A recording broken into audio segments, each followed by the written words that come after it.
بسم اللہ الرحمن الرحیم۔ السلام علیکم۔ جب مومنین کی ایک جماعت اخوت تعاون کی بنیاد پر قائم ہو گئی، جو اللہ کا پیغام پہنچانے اور اس کا مقام دلانے کا بوجھ اٹھا سکتی تھی، تو وحی نازل ہوئی اور رسول اللہ صلی اللہ علیہ وسلم کو مکلف کیا گیا کہ اپنی قوم کو کھلم کھلا دعوت دیں اور ان کے باطل کا خوبصورتی کے ساتھ رد کریں۔ اس کے بعد سورہ شعراء کی آیت نازل ہوئی، اور اے پیغمبر اپنے نزدیک ترجمہ اور اے پیغمبر صلی اللہ علیہ وسلم آپ اپنے نزدیک ترین قرابت داروں کو عذاب الہی سے ڈرائیے، اور جو مومن آپ کے پیچھے چلے ان کے لیے انکساری کے ساتھ شفقت کا بازو جھکا دیجیے۔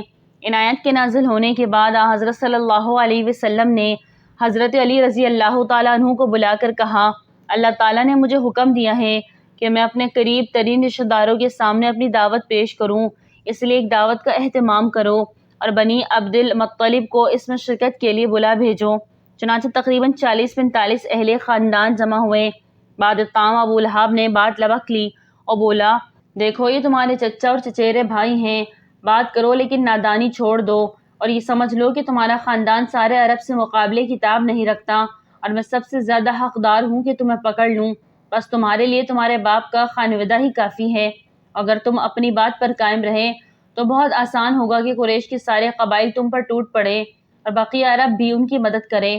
پھر میں نہیں جانتا کہ کوئی شخص اپنے باپ کے خانوادائی کے لیے تم سے بڑھ کر شر اور تباہی کا باعث ہوگا۔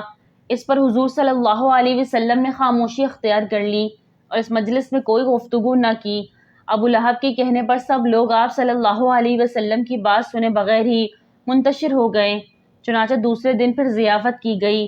کھانے کے بعد حضور صلی اللہ علیہ وسلم نے خطاب فرمایا، اے بنی عبد المطلب، مجھے کسی ایسے عرب جوان کا علم نہیں جو اپنی قوم کے لیے میری لائی ہوئی دعوت سے بہتر دعوت لایا ہو۔ یہ دین حق کی دعوت ہے، ساری حمد اللہ کے لیے ہے، میں اس کی حمد کرتا ہوں اور اس سے مدد چاہتا ہوں، اس پر ایمان رکھتا ہوں، اس پر بھروسہ کرتا ہوں، اور یہ گواہی دیتا ہوں کہ اللہ کے سوا کوئی لائق عبادت نہیں، وہ تنہا ہے، اس کا کوئی شریک نہیں۔ پھر آپ نے فرمایا، رہنما اپنے گھر کے لوگوں سے جھوٹ نہیں بول سکتا، اس اللہ کی قسم جس کے سوا کوئی معبود نہیں، میں تمہاری طرف خصوصاً اور لوگوں کی طرف عموماً اللہ کا رسول ہوں، واللہ تم لوگ اس طرح موت سے دو چار ہوگے جیسے سو جاتے ہو، اور اس طرح اٹھائے جاؤ گے جیسے سو کر جاگتے ہو، پھر جو کچھ تم کرتے ہو اس کا تم سے حساب لیا جائے گا، اس کے بعد یا تو ہمیشہ کے لیے جنت یا تو ہمیشہ کے لیے جہنم۔ اس پر ابو طالب نے کہا، نہ پوچھو، ہمیں تمہاری معاونت کس قدر پسند ہے، تمہاری نصیحت کس قدر قابل قبول ہے، اور ہم تمہاری بات کس قدر سچی جانتے اور مانتے ہیں، اور یہ تمہارے والد کا خانوادہ جمع ہے اور میں بھی ان کا ایک فرد ہوں، فرق اتنا ہے کہ میں تمہاری پسند کی تکمیل کے لیے ان سب سے پیش ہوں، لہٰذا تمہیں جس بات کا حکم ہوا ہے اسے انجام دو، واللہ میں تمہاری مسلسل حفاظت و اعانت کرتا رہوں گا، البتہ میری طبیعت عبد المطلب کا دین چھوڑنے پر راضی نہیں۔ ابو لہب نے کہا، اللہ کی قسم برائی ہے اس کے ہاتھ دوسروں سے پہلے تم لوگ خود ہی پکڑ لو۔ اس پر ابو طالب نے کہا، اللہ کی قسم جب تک جان میں جان ہے ہم ان کی حفاظت کرتے رہیں گے۔ دفعتاً حضرت علی رضی اللہ تعالیٰ عنہ نے اٹھ کر کہا، گو مجھ کو آشوب چشم ہے، گو میری ٹانگیں پتلی ہیں اور میں سب سے نو عمر ہوں، تاہم میں آپ صلی اللہ علیہ وسلم کا ساتھ دوں گا۔ اس کے بعد سورہ ہجر کی آیت کے ذریعے اعلانیہ تبلیغ کا حکم نازل ہوا، بس آپ صلی اللہ علیہ وسلم اس حکم کو جو آپ کو کیا جا رہا ہے کھول کر سنا دیجیے اور مشرکوں سے منہ پھیر لیجیے۔ خاندان عبد المطلب کو دین حق کی دعوت دینے کے بعد جب آپ صلی اللہ علیہ وسلم کو اللہ کی طرف سے اعلانیہ تبلیغ کا حکم مل گیا تو ایک روز آپ کوہ صفا پر تشریف لے گئے اور پکارا، یا صباح یا صباح، ہائے صبح کا خطرہ، ہائے صبح کا خطرہ۔ یہ نعرہ شدید خطرے کے وقت لگایا جاتا ہے۔ عربوں کا دستور تھا کہ وہ شب خون نہیں مارا کرتے تھے، بلکہ شب خون کے لیے صبح کا وقت مقرر تھا، اسی لیے رات میں ہتھیار کھول دیتے تھے۔ یہ نعرہ لگانے کا مطلب صبح کا حملہ سمجھا جاتا تھا۔ حضور صلی اللہ علیہ وسلم نے جب یہ نعرہ لگایا تو سب لوگ تیزی سے جمع ہوئے، ان میں ابو لہب بھی تھا۔ آپ صلی اللہ علیہ وسلم نے فرمایا، اگر میں تم سے کہوں کہ اس پہاڑ کے عقب سے ایک لشکر آ رہا ہے اور تم پر حملہ کرنا چاہتا ہے تو کیا تم میرا یقین کرو گے؟ سب نے کہا، ہاں، کیونکہ ہم نے آپ کو ہمیشہ سے سچ بولتے دیکھا ہے، ہم نے آپ پر کبھی جھوٹ کا تجربہ نہیں کیا۔ پھر آپ صلی اللہ علیہ وسلم نے فرمایا، اچھا تو میں ایک سخت عذاب سے پہلے تمہیں خبردار کرنے کے لیے بھیجا گیا ہوں۔ میری اور تمہاری مثال ایسی ہی ہے جیسے کسی آدمی نے دشمن کو دیکھا، پھر اس نے کسی اونچی جگہ چڑھ کر اپنے خاندان والوں پر نظر ڈالی تو اسے اندیشہ ہوا کہ دشمن اس سے پہلے پہنچ جائے گا، لہٰذا اس نے وہیں سے پکار لگانی شروع کر دی، یا صباحا، قریش کے لوگوں، اپنے آپ کو اللہ سے خرید لو، جہنم سے بچا لو، میں تمہارے نفع نقصان کا اختیار نہیں رکھتا، نہ تمہیں اللہ سے بچانے کے لیے کچھ کام آ سکتا ہوں۔ بنو قعب بن لوی، بنو مرہ بن کعب، بنو قصی، بنو عبد مناف، بنو عبد الشمس، بنو ہاشم، بنو عبد المطلب، اپنے آپ کو جہنم سے بچا لو، کیونکہ میں تمہارے نفع و نقصان کا مالک نہیں اور نہ تمہیں اللہ سے بچانے کے لیے کچھ کام آ سکتا ہوں۔ میرے مال میں سے جو چاہو مانگ لو، مگر میں تمہیں اللہ سے بچانے کا کچھ اختیار نہیں رکھتا۔ تم سب لا الہ الا اللہ کے قائل ہو جاؤ ورنہ تم پر شدید عذاب نازل ہوگا۔ یہ سن کر سب لوگ، جن میں آپ کا چچا ابو لہب بھی شامل تھا، سخت بھرم ہوا اور واپس چلے گئے۔ ابو لہب نے یہ گستاخی کی کہ غصے میں آپ کو مارنے کے لیے پتھر اٹھایا اور بدتمیزی کی، کہنے لگا تو سارے دن غارت ہو، تو نے ہمیں اس لیے جمع کیا تھا۔ اس پر سورہ تبت یدا ابی لہب نازل ہوئی۔ ابو لہب کی بیوی ارویہ حمنہ بنت حرب، جو ام جمیل کی کنیت سے مشہور تھی، حضور صلی اللہ علیہ وسلم کی تلاش میں نکلی، جبکہ حضور صلی اللہ علیہ وسلم حضرت ابو بکر صدیق رضی اللہ عنہ صحن میں کعبے میں بیٹھے ہوئے تھے، لیکن وہ حضور کو نہ دیکھ سکی۔ دعوت حق کی اس پہلی للکار نے ساری قوم کو چکا دیا اور گلی گلی اس کا چرچا ہونے لگا۔ چند روز بعد قوم کو ڈرانے کے لیے سورہ انبیاء کی آیت میں یہ حکم نازل ہوا، یقین رکھو تم اور جن کی تم اللہ کو چھوڑ کر عبادت کرتے ہو وہ سب جہنم کا ایندھن ہے، تمہیں اس جہنم میں جا اترنا ہے۔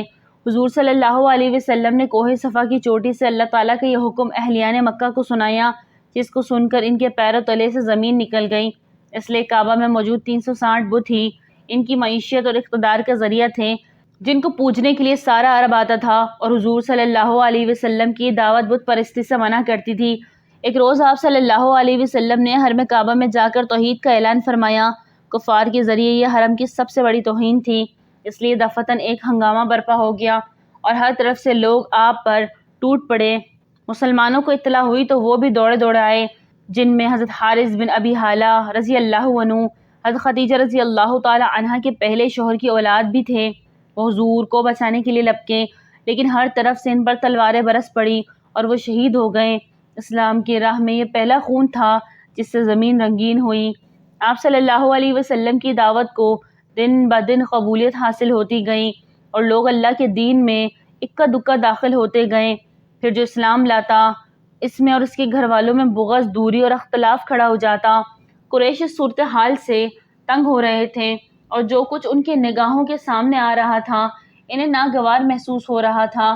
انہی دنوں قریش کے سامنے ایک اور مشکل آ کھڑی ہوئی، یعنی ابھی کھلم کھلا تبلیغ ہر چند ہی مہینے گزرے تھے کہ موسم حج قریب آ گیا۔ قریش کو معلوم تھا کہ اب عرب کے وفود کی آمد شروع ہو گئی، اس لیے وہ ضروری سمجھتے تھے کہ نبی صلی اللہ علیہ وسلم کے متعلق کوئی ایسی بات کہیں کہ جس کی وجہ سے اہل عرب کے دلوں پر آپ کی تبلیغ کا اثر نہ ہو۔ چنانچہ وہ اس بات پر گفت شنید کے لیے ولید بن مغیرہ کے پاس اکٹھے ہوئے۔ ولید نے کہا، اس بارے میں تم سب لوگ ایک رائے اختیار کر لو، تم باہم کوئی اختلاف نہیں ہونا چاہیے کہ خود تمہارا ہی ایک آدمی دوسرے آدمی کی تکذیب کر دے اور ایک کی بات دوسرے کی بات کاٹ دے۔ لوگوں نے کہا، آپ ہی کہیے۔ اس نے کہا، نہیں، تم لوگ کہو، میں سنوں گا۔ اس پر چند لوگوں نے کہا کہ ہم کہیں گے وہ کاہن ہیں۔ ولید نے کہا، نہیں واللہ، وہ کاہن نہیں ہیں، ہم نے کاہنوں کو دیکھا ہے، اس شخص کے اندر نہ کاہنوں جیسی گنگناہٹ ہے، نہ ان کی جیسی قافیہ گوئی اور تک بندی۔ اس پر لوگوں نے کہا، تب ہم کہیں گے کہ وہ پاگل ہے۔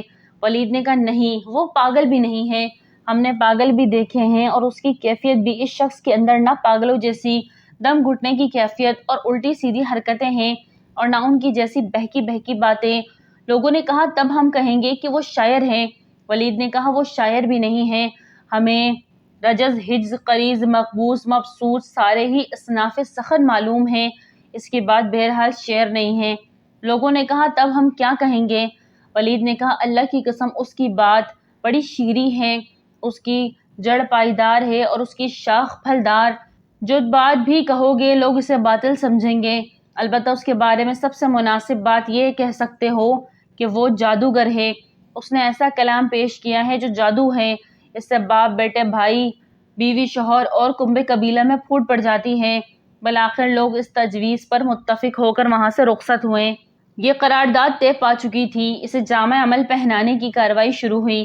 کچھ کفار مکہ عازمین حج کے مختلف رستوں پر بیٹھ گئے اور وہاں سے ہر گزرنے والے کو آپ صلی اللہ علیہ وسلم کے خطرے سے آگاہ کرتے ہوئے آپ کے متعلق تفصیلات بتانے لگے۔ جہاں تک رسول اللہ صلی اللہ علیہ وسلم کا تعلق ہے تو آپ صلی اللہ علیہ وسلم حج کے ایام میں لوگوں کے ڈیروں اور عکاظ، مجنہ اور ذوالمجاز کے بازاروں میں تشریف لے جاتے اور لوگوں کو اسلام کی دعوت دیتے۔ ادھر ابو لہب آپ صلی اللہ علیہ وسلم کے پیچھے پیچھے لگا رہتا اور کہتا، اس کی بات نہ ماننا، یہ جھوٹا بد دین ہے، میں اس کی حرکت مروی ہے۔ اس دوڑ دھوپ کا نتیجہ یہ ہوا کہ لوگ اس حج سے اپنے گھروں کو واپس ہوئے تو ان کے علم میں یہ بات آ چکی تھی کہ آپ صلی اللہ علیہ وسلم نے دعوی نبوت کیا ہے، اور یوں ان کے ذریعے پورے دیار عرب میں آپ صلی اللہ علیہ وسلم کا چرچا پھیل گیا۔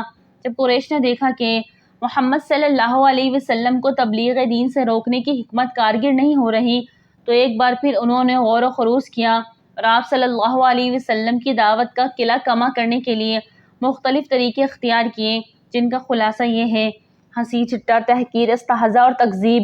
اس کا مقصد یہ تھا کہ مسلمانوں کو بد دل کر کے ان کے حوصلے توڑ دیے جائے۔ اس کے لیے مشرکین نے نبی صلی اللہ علیہ وسلم کو ناروا تہمتوں اور بیہودہ گالیوں کا نشانہ بنایا۔ چنانچہ وہ کبھی آپ صلی اللہ علیہ وسلم کو پاگل کہتے اور کبھی آپ صلی اللہ علیہ وسلم پر جادوگر۔ یہ کفار آپ صلی اللہ علیہ وسلم کے آگے پیچھے پرغضب، منتقمانہ نگاہوں اور بھڑکتے ہوئے جذبات کے ساتھ چلتے ہیں، اور جب کفار اس قرآن کو سنتے ہیں تو آپ کو ایسے نگاہوں سے دیکھتے ہیں کہ گویا آپ کے قدم اکھاڑ دیں گے اور کہتے ہیں کہ یقیناً پاگل ہے۔ اور جب آپ صلی اللہ علیہ وسلم کسی جگہ تشریف فرما ہوتے ہیں تو آپ صلی اللہ علیہ وسلم کے ارد گرد کمزور اور مظلوم صحابہ کرام موجود ہوتے ہیں تو انہیں دیکھ کر مشرکین استہزاء کرتے ہوئے کہتے ہیں۔ ترجمہ: اچھا، یہ وہی حضرات ہیں جن پر اللہ نے ہمارے درمیان سے احسان فرمایا ہے۔ جواباً اللہ کا ارشاد آتا۔ ترجمہ: کیا اللہ شکر گزاروں کو سب سے زیادہ نہیں جانتا؟ عام طور پر مشرکین کی کیفیت وہی تھی جس کا نقشہ ذیل کی آیت میں کھینچا گیا۔ ترجمہ: جو مجرم تھے وہ ایمان لانے والوں کا مذاق اڑاتے تھے، اور جب ان کے پاس سے گزرتے تو آنکھیں مارتے تھے، اور جب اپنے گھروں کو پلٹتے تو لطف اندوز ہوتے ہوئے پلٹتے تھے، اور جب انہیں دیکھتے ہیں تو کہتے ہیں کہ یہ گمراہ ہیں، حالانکہ وہ ان پر نگراں بنا کر نہیں بھیجے گئے تھے۔ انہوں نے سخری اور استہزاء کی بڑی کثرت کی اور طعن و تضحیک میں رفتہ رفتہ آگے بڑھتے گئے، یہاں تک کہ رسول اللہ صلی اللہ علیہ وسلم کی طبیعت پر اس کا اثر پڑا، جیسا کہ اللہ کا ارشاد ہے۔ ترجمہ: ہم جانتے ہیں کہ یہ لوگ جو باتیں کرتے ہیں اس سے آپ کا سینہ تنگ ہوتا ہے، لیکن پھر اللہ تعالیٰ نے آپ صلی اللہ علیہ وسلم کو ثابت قدمی عطا فرمائی اور بتلایا کہ سینے کی یہ تنگی کس طرح جا سکتی ہے، چنانچہ ارشاد فرمایا۔ ترجمہ: اپنے رب کی حمد کے ساتھ اس کی تسبیح کرو اور سجدہ گزاروں میں ہو جاؤ اور اپنے پروردگار کی عبادت کرتے جاؤ یہاں تک کہ موت آ جائے، اور اس سے پہلے یہ بھی بتلا دیا کہ ان استہزاء کرنے والوں سے نمٹنے کے لیے اللہ ہی کافی ہے، چنانچہ فرمایا۔ ترجمہ: ہم آپ کے لیے استہزاء کرنے والوں سے نمٹنے کو کافی ہیں جو اللہ کے ساتھ دوسروں کو معبود ٹھہراتے ہیں۔ انہیں جلد ہی معلوم ہو جائے گا کہ اللہ نے یہ بھی بتلایا ہے کہ ان کا یہ فعل جلد ہی وبال بن کر ان پر پلٹے گا، چنانچہ ارشاد فرمایا۔ ترجمہ: آپ سے پہلے پیغمبروں سے بھی استہزاء کیا گیا تو ان کی ہنسی اڑانے والے جو استہزاء کر رہے تھے اس نے انہیں کو گھیر لیا۔ یہ کام انہوں نے اس کثرت سے کیا اور ایسے انداز سے کیا کہ عوام کو حضرت محمد صلی اللہ علیہ وسلم کی دعوت تبلیغ پر غور و فکر کا موقع ہی نہ مل سکا۔ چنانچہ وہ قرآن کے بارے میں کہتے ہیں کہ یہ پریشان خواب ہے جنہیں محمد صلی اللہ علیہ وسلم رات میں دیکھتے ہیں اور دن میں تلاوت کر دیتے ہیں۔ کبھی کہتے ہیں کہ بلکہ اسے انہوں نے خود ہی گھڑ لیا، کبھی کہتے ہیں انہیں کوئی انسان سکھاتا ہے، کبھی کہتے ہیں یہ قرآن تو محض جھوٹ ہے، اسے محمد صلی اللہ علیہ وسلم نے گھڑ لیا ہے، اور کچھ دوسرے لوگوں نے اس پر ان کی مدد کی ہے، یعنی آپ اور آپ کے ساتھیوں نے مل کر اسے گھڑ لیا ہے، اور یہ بھی کہا کہ یہ پہلو کے افسانے ہیں جنہیں اس نے لکھوا لیا اور اب یہ اس پر صبح و شام پڑھے جاتے ہیں۔ کبھی یہ کہتے ہیں کہ کہانوں کی طرح آپ صلی اللہ علیہ وسلم پر بھی کوئی جن یا شیطان اڑتا ہے۔ اللہ تعالیٰ نے ان کا رد کرتے ہوئے فرمایا ہے، آپ کہہ دیں میں بتلاؤں کس پر شیطان اترتے ہیں؟ اور جھوٹ گھڑنے والے گنہگار پر اترتے ہیں، یعنی شیطان کا نزول جھوٹے اور گناہوں میں لت پت لوگوں پر ہوتا ہے، اور تم لوگوں نے مجھ سے نہ کبھی کوئی جھوٹ سنا اور نہ مجھ میں کبھی کوئی فسق پایا، پھر قرآن کو شیطان کا نازل کیا ہوا کیسے قرار دے سکتے ہو؟ کبھی انہوں نے نبی صلی اللہ علیہ وسلم کے بارے میں یہ کہا کہ آپ قسم کے جنون میں مبتلا ہیں جس کی وجہ سے آپ معنی کا تخیل کرتے ہیں اور انہیں عمدہ اور نادر قسم کے کلمات میں ڈھال لیتے ہیں، جس طرح شعراء اپنے خیالات کو حسین الفاظ کا جامع پہنایا کرتے ہیں، لہٰذا وہ بھی شاعرہ اور ان کا کلام شعر ہے۔ اللہ تعالیٰ نے ان کا رد کرتے ہوئے فرمایا، شعراء کے پیچھے گمراہ لوگ چلتے ہیں، تم دیکھتے نہیں کہ وہ ہر وادی کا چکر کاٹتے ہیں اور ایسی باتیں کہتے ہیں جنہیں کرتے نہیں۔ یعنی یہ شعراء کی 3 خصوصیت ہیں اور ان میں سے کوئی بھی خصوصیت نبی میں موجود نہیں۔ چنانچہ جو لوگ آپ صلی اللہ علیہ وسلم کے پیروکار ہیں وہ ہدایت یاب ہدایت کار ہیں، اپنے دین، اخلاق، اعمال اور تصورات ہر چیز میں صالح اور پرہیزگار ہیں، ان پر ان کی زندگی کے کسی بھی معاملے میں گمراہی کا نام و نشان نہیں۔ پھر نبی صلی اللہ علیہ وسلم شعراء کی طرح ہر وادی کا چکر نہیں کاٹتے بلکہ ایک رب، ایک دین اور ایک رستے کی دعوت دیتے ہیں۔ علاوہ ازیں آپ وہی کہتے ہیں جو کرتے ہیں اور وہی کرتے ہیں جو کہتے ہیں، لہذا آپ کو شعراء اور ان کی شاعری سے کیا واسطہ؟ مشرکین اپنے مذکورہ شبہات کو پھیلانے کے علاوہ ہر ممکن طریقے سے لوگوں کو قرآن کے سماع سے دور رکھنے کی کوشش بھی کرتے تھے، چنانچہ وہ لوگوں کو ایسی جگہوں سے بھگاتے اور جب دیکھتے کہ نبی پاک صلی اللہ علیہ وسلم دعوت تبلیغ کے لیے اٹھنا چاہتے ہیں یا نماز میں قرآن کی تلاوت فرما رہے ہیں تو شور کرتے اور تالیاں اور سیٹیاں بجاتے۔ اس صورتحال کا نتیجہ یہ تھا کہ نبی کریم صلی اللہ علیہ وسلم کو ان کے مجمع اور محفلوں کے اندر پہلی بار قرآن تلاوت کرنے کا موقع 5ویں سن نبوت کے آخر میں مل سکا، وہ بھی اس طرح کہ آپ نے اچانک کھڑے ہو کر قرآن کی تلاوت شروع کر دی اور پہلے سے کسی کو اس کا اندازہ نہ ہو سکا۔ نضر بن حارث قریش کے شیطانوں میں سے ایک شیطان تھا، وہ حیران رہ گیا، وہاں بادشاہوں کے واقعات پر رستم، اسفندیار کے قصے سیکھیں، پھر واپس آیا تو جب آپ صلی اللہ علیہ وسلم کسی جگہ بیٹھ کر اللہ کی باتیں کرتے اور اس کی گرفت سے لوگوں کو ڈراتے تو آپ کے بعد یہ شخص وہاں پہنچ جاتا اور کہتا، واللہ محمد کی باتیں مجھ سے بہتر نہیں۔ اس کے بعد وہ فارس کے بادشاہوں اور رستم اسفندیار کی قصے سناتا اور پھر کہتا، آخر کس بنا پر محمد کی بات مجھ سے بہتر ہے؟ نضر بن حارث نے ایک لونڈی خرید رکھی تھی، جب وہ کسی آدمی کے متعلق سنتا کہ وہ نبی پاک صلی اللہ علیہ وسلم کی طرف مائل ہے تو اس کو اس لونڈی کے پاس لے جا کر کہتا کہ اسے کھلاؤ پلاؤ اور گانے سناؤ، یہ تمہارے لیے اس سے بہتر ہے جس کی طرف تم کو محمد بلاتے ہیں۔ دوسری طرف مشرکین مکہ نبی کریم صلی اللہ علیہ وسلم کو اذیت پہنچانے کا کوئی موقع ہاتھ سے نہ جانے دیتے۔ اس کام میں آپ کا چچا ابو لہب اور اس کی بیوی سر فہرست تھے۔ نبی کریم صلی اللہ علیہ وسلم کے متعلق اس کا موقف روز اول ہی سے، جبکہ قریش نے اس طرح کی بات ابھی سوچی بھی نہ تھی، کٹر دشمنی کا تھا۔ اس نے بنو ہاشم کی مجلس میں جو کچھ کیا، پھر کوہ صفا پر جو حرکت کی، وسط سے پہلے ابو لہب نے اپنے 2 بیٹوں عتبہ اور عتیبیہ کی شادی نبی پاک صلی اللہ علیہ وسلم کی 2 صاحبزادیوں حضرت رقیہ رضی اللہ عنہا اور حضرت ام کلثوم سے کی تھی، لیکن وسط کے بعد اس نے نہایت سختی اور درستی سے ان دونوں کو طلاق دلوا دی۔ اس طرح جب نبی پاک صلی اللہ علیہ وسلم کے دوسرے صاحبزادے حضرت عبداللہ کا انتقال ہوا تو ابو لہب کو اس قدر خوشی ہوئی کہ وہ دوڑتا ہوا اپنے رفقا کے پاس پہنچا اور انہیں یہ خوشخبری سنائی کہ محمد تو ابتر یعنی نسل بردیدہ ہو گئے۔ یہ شخص صرف تکذیب پر ہی بس نہیں کرتا بلکہ پتھر بھی مارتا رہتا تھا، جس سے آپ صلی اللہ علیہ وسلم کی ایڑیاں خون آلود ہو جاتی تھیں۔ ابو لہب کی بیوی ام جمیل جس کا نام عزوہ تھا اور جو حرب بن امیہ کی بیٹی اور حضرت ابو سفیان کی بہن تھی، وہ نبی پاک صلی اللہ علیہ وسلم کی عداوت میں اپنے شوہر سے پیچھے نہ تھی، چنانچہ وہ نبی پاک صلی اللہ علیہ وسلم کے رستے میں اور دروازے پر رات کو کانٹے ڈال دیا کرتی تھی۔ خاصی بد زبان اور مفسدہ برداز بھی تھی، چنانچہ نبی پاک صلی اللہ علیہ وسلم کے خلاف بد زبانی کرنا، لمبی چوڑی دسیسہ کاری، وافتر بردازی سے کام لینا، فتنے کی آنکھ بھڑکانا اور خوفناک جنگ برپا رکھنا اس کا شیوا تھا۔ اس لیے قرآن میں اس کو وَامْرَأَتُهُ حَمَّالَةَ الْحَطَبِ لکڑی ڈھونے والی کا لقب ادا کیا۔ جب اسے معلوم ہوا کہ اس کی اور اس کے شوہر کی مذمت میں قرآن نازل ہوا تو رسول اللہ صلی اللہ علیہ وسلم کو تلاش کرتی ہوئی آئی۔ آپ صلی اللہ علیہ وسلم خانہ کعبہ کے پاس مسجد حرم میں تشریف فرما تھے، حضرت ابوبکر صدیق رضی اللہ تعالیٰ عنہ بھی ہمراہ تھے۔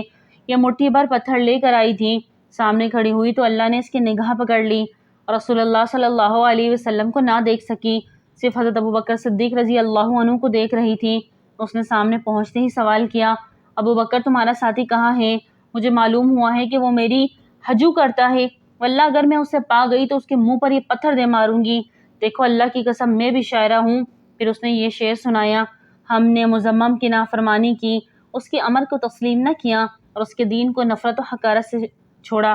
مشرکین چل کر نبی پاک صلی اللہ علیہ وسلم کو محمد کے بجائے مزمم کہتے تھے، جس کے معنی محمد کے معنی کے برعکس ہیں۔ محمد وہ شخص ہے جس کی تعریف کی جائے، مزمم وہ شخص ہے جس کی مذمت اور برائی کی جائے۔ اس کے بعد وہ واپس چلی گئی۔ حضرت ابوبکر نے کہا، یا رسول اللہ، کیا اس نے آپ کو دیکھا نہیں؟ آپ صلی اللہ علیہ وسلم نے فرمایا، نہیں، اس نے مجھے نہیں دیکھا، اللہ نے اس کی نگاہ پکڑ لی تھی۔ ناظرین، ویڈیو اچھی لگی تو لائک کریں، چینل کو سبسکرائب کریں اور دعا میں یاد رکھیں۔ السلام علیکم۔